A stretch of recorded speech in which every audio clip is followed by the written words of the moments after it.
সুপ্রিয় দর্শক, শুভেচ্ছা নিন, প্রীতি নিন। আজকে আমরা অন্তরালের আলাপ নিয়ে আপনাদের সামনে হাজির হয়েছি। আজকে আমাদের অতিথি হিসেবে আছেন, আপনাকে স্বাগত জানাচ্ছি আমাদের অনুষ্ঠানে। মনোজ দাস বলছি। আজ আলোচনা করব একটি অতি সাম্প্রতিক বিষয় নিয়ে, যা আলোড়ন তুলেছে সারা ভারতে। বিষয়টি রাম মন্দিরের বিপুল পরিমাণ অর্থ তছরূপের ঘটনা।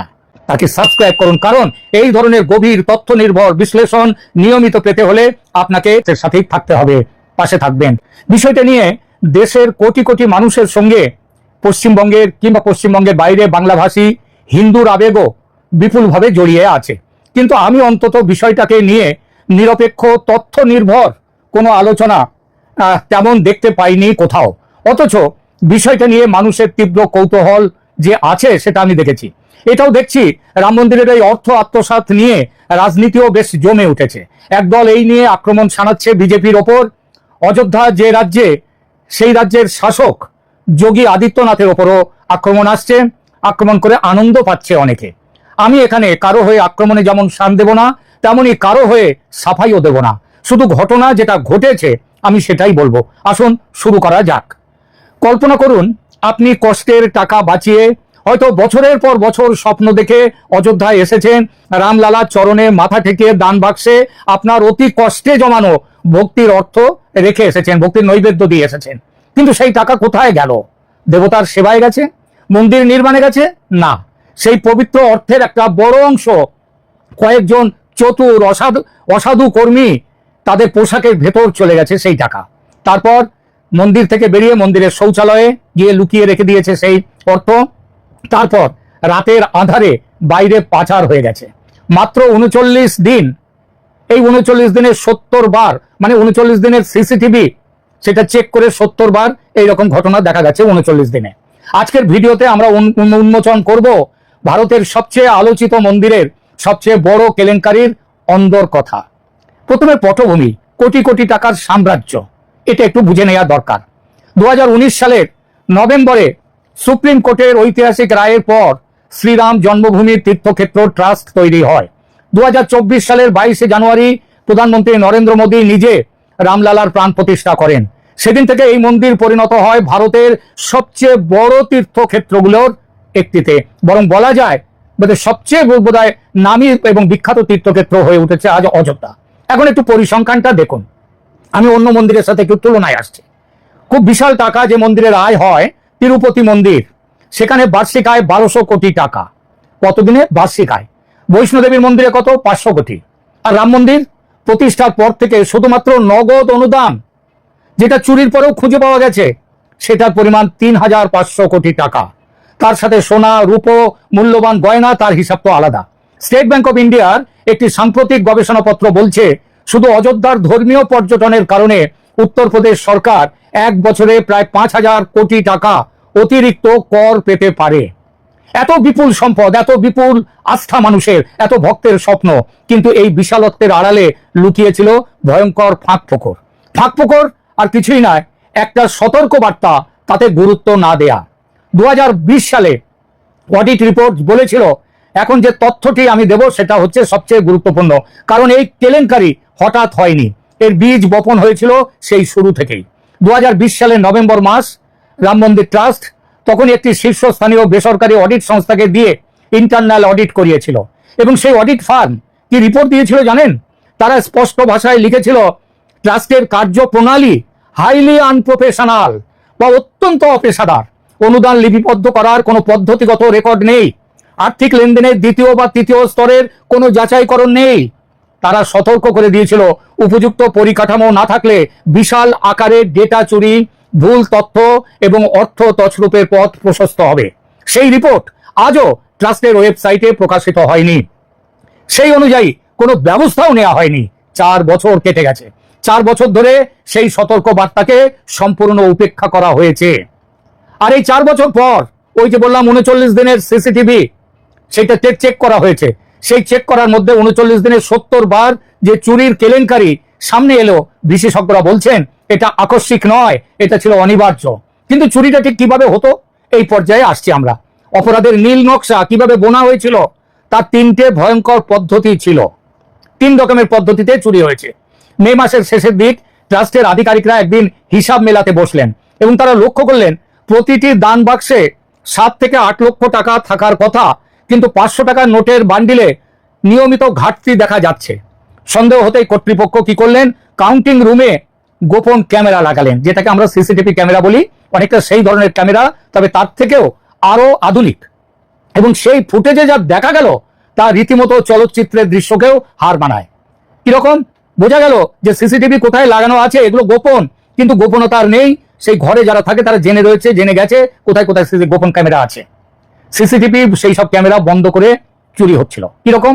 টাকা গোনার দায়িত্বে থাকা কর্মী তারা প্রথমে কৌশল করতো কি, সিসিটিভি ক্যামেরার সামনে একজন এসে দাঁড়িয়ে পড়তো যাতে ক্যামেরার মুখটা বন্ধ করে দেওয়া যায়। ক্যামেরা তখন দেখতে পেত না কিছুই। সেই আড়ালে তার যে সঙ্গীরা তারা তৈরি হতো কি, নোটের বান্ডিল থেকে টাকা সরিয়ে লুকিয়ে ফেলতেন নিজেদের পোশাকের ভেতরে, ক্যামেরায় আসতো না। তারপর মন্দিরের শৌচালয়ে গিয়ে সেই টাকা সাময়িকভাবে সেখানে লুকিয়ে রেখে দিত, আর রাতের অন্ধকারে সেই টাকা মন্দির প্রাঙ্গণের বাইরে পাচার করত। সবচেয়ে বড় ফাঁকটা কোথায় জানেন? কাউন্টিং রুম থেকে বেরোনোর সময় কর্মীদের কোনো শারীরিক তল্লাশি বা যাকে বলে ফ্রিস্কিং সেটা করা হতো না। এবার দ্বিতীয় মেথডটা শুনুন, এটার নাম হচ্ছে ট্রানজিট ফ্রড, মানে ব্যাংকে টাকা নিয়ে জমা করতে যাওয়ার পথে। এই পদ্ধতিটি আরো চতুর, এটাকে বলা হচ্ছে ট্রানজিট ফ্রড। 100টি নোটের যে বান্ডিল সেখানে ইচ্ছাকৃতভাবে ঢোকানো হতো 5টা কিংবা 10টা বেশি নোট, মানে 105 বা 110টা নোট। নিয়ম অনুযায়ী ব্যাংক আধিকারিকের একটা সিগন্যাল থাকতো কোন নোট বান্ডিলে 5টা বেশি রাখা হয়েছে কি 10টা বেশি রাখা হয়েছে, তারও একটা সাংকেতিক চিহ্ন থাকতো। নিয়ম অনুযায়ী ব্যাংক আধিকারিকরা তারা বিপুল নগদ গ্রহণের সময় প্রত্যেকটা নোট আলাদা আলাদা গুনতেন না, কেবল বান্ডিলের সংখ্যা গণনা করতেন। ব্যাংকের রসিদ তৈরি হতো কিন্তু 100 নোটের হিসেবে। তাহলে কি হতো, মন্দির থেকে সেই সব নোট ব্যাংকে নিয়ে যাওয়ার পথে গাড়িতে ট্রানজিটে সেই অতিরিক্ত নোটগুলো প্রত্যেকটা বান্ডিল থেকে বার করে পকেটে ঢুকিয়ে নিত। ব্যাংকের নথিপত্রে কোনো অমিল নেই, অথচ মাঝপথ থেকেই বিপুল অর্থ গায়েব। 3 নম্বর মেথড, এটা হচ্ছে গয়না আত্মসাতের মেথড। তৃতীয় পদ্ধতিতে কাজে লাগানো হলো যেগুলো, সেটা হচ্ছে গয়নাগুলো, কানের দুল, নাকছাবি, চুড়ি, নূপুর, প্রত্যেকটা মানুষ তাদের রামলালার পায়ে নিবেদন করার জন্য, তাদের সামান্য অত্যন্ত দরিদ্র মানুষরাও তারা এইসব নিয়ে এসে দিয়ে গেছে রামলালাকে পরাবার জন্য। ভক্তরা দেবতাকে নিবেদন করে দিয়ে যেত। আর নগদ অর্থের মতো গয়না তো সহজে মাপা বা গণনা করা যায় না, তাই ট্রাস্টের খাতায় নাম ওঠার আগেই সেগুলো উধাও করে দেওয়া হতো। এই 3টি পদ্ধতিতে মাত্র 39 দিনের সিসিটিভি ফুটেজ ঘেঁটে তদন্ত করে দেখা গেছে যে ডাকাতির ঘটনা বা চুরির ঘটনা ঘটেছে অন্তত 70 বার। কিভাবে খুলল অপরাধী চক্রের মুখোশ? এই লুট চক্রটা ঠিক কাদের নিয়ে তৈরি, আসুন সেটা দেখি। উত্তরপ্রদেশ পুলিশ তারা একটা স্পেশাল ইনভেস্টিগেশন টিম তৈরি করেছিল। এই এসআইটি টিম মোট 8জনকে গ্রেপ্তার করেছে ইতিমধ্যে। তাদের বাড়ি থেকে উদ্ধার হয়েছে 79,80,000 টাকা নগদ।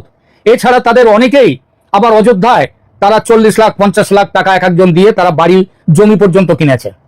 এই কয়েকজনের নাম একটু দেখুন। সুভাষ শ্রীবাস্তব, ইনি অবসরপ্রাপ্ত একজন ব্যাংক কর্মী, স্টেট ব্যাংকের কর্মী। ইনি পিলগ্রিম ফ্যাসিলিটি সেন্টারে কাউন্টিং শিফটের যারা কাউন্টিং করতো নোট গণনা, তাদের ইনচার্জ ছিলেন ইনি। গোটা চক্রের মূল পরিকল্পনা এই শ্রীমানের বলে সন্দেহ।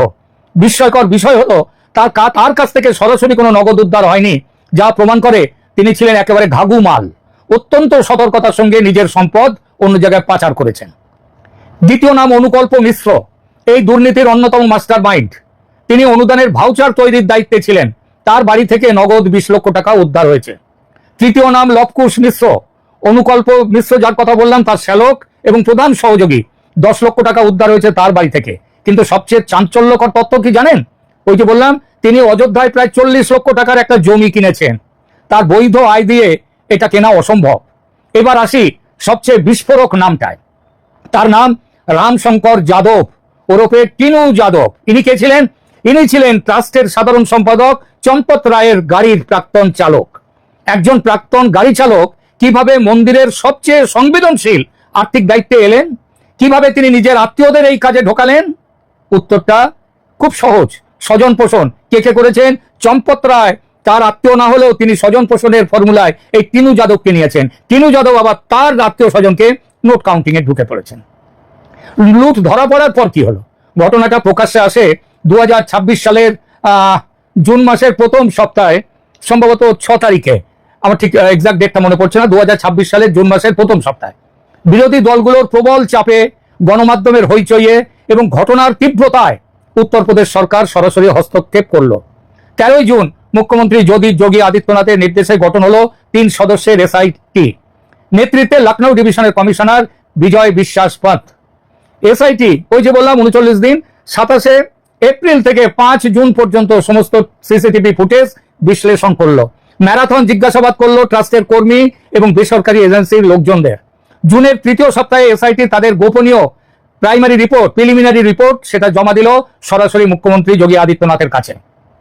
25 জুন অযোধ্যার কোতোয়ালি রাম জন্মভূমি থানায় দায়ের হলো বিস্তারিত এফআইআর। এই এফআইআর এ প্রয়োগ করা আইনি ধারাগুলো খুব তাৎপর্যপূর্ণ, একটু খেয়াল করবেন। ভারতীয় ন্যায় সংহিতার ধারা 305 এবং 306 সেটা হলো কর্মীদের বিশ্বাসভঙ্গ। ধারা 316/5 এবং 317/4, 317/5 এগুলো দল বেঁধে সংঘবদ্ধ আর্থিক অপরাধ। ধারা 61 অপরাধমূলক ষড়যন্ত্র।